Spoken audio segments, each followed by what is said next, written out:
தேர்தல் நடந்து முடித்து விட்டது. வாக்கு எண்ணிக்கை முடித்து விட்டது. மந்திரி பதவியும் ஏற்றுக்கொண்டாகிவிட்டது. இப்பொழுது இது ஆளுங்கட்சியை பொறுத்த வரைக்கும் இனிமேல் அவர்கள் ஆட்சியை கவனிக்கப் போக வேண்டும். அவர்கள் அப்படி போய்விட்டால் எதிர்க்கட்சிகள் என்ன செய்ய போகிறீர்கள்? ஏன் தேர்தல் ஆணையம் எஸ்ஐஆர் நடத்தி 1 கோடி வாக்குகள் தமிழ்நாட்டில் நீக்கியது. அது சரிதானா என்று ஏன் செக் பண்ணக்கூடாது? அதில் இறந்து போனவர்களை தவிர மீதி உள்ள வாக்குகள் சரியானபடி இருக்கிறதா? அப்படி சேர்க்கப்படாமல் இருந்தால் அவைகளை சேர்ப்பதற்கு ஏன் முயற்சி செய்யக்கூடாது? தேர்தல் வந்தால் தான் வாக்குகள் சேகரிப்பீர்களா?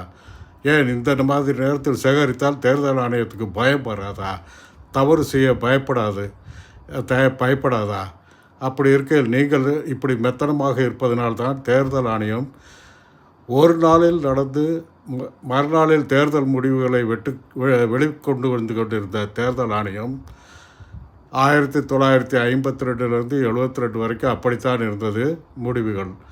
இப்போது தேர்தல் ஆணையத்தை சேர்ந்த தேர்தல் ஆணையர்கள் ஒவ்வொருவரும் தன் பங்குக்கு வாக்கு என்னும் தேதியை தள்ளி தள்ளி போட்டு கடந்த 25 ஆண்டுகளாக பார்க்கும் பொழுது வாக்குப்பதிவு நடந்து 1 மாதம் 2 மாதம் 5 மாதம் கூட தள்ளி போகும் போல் இருக்கிறது.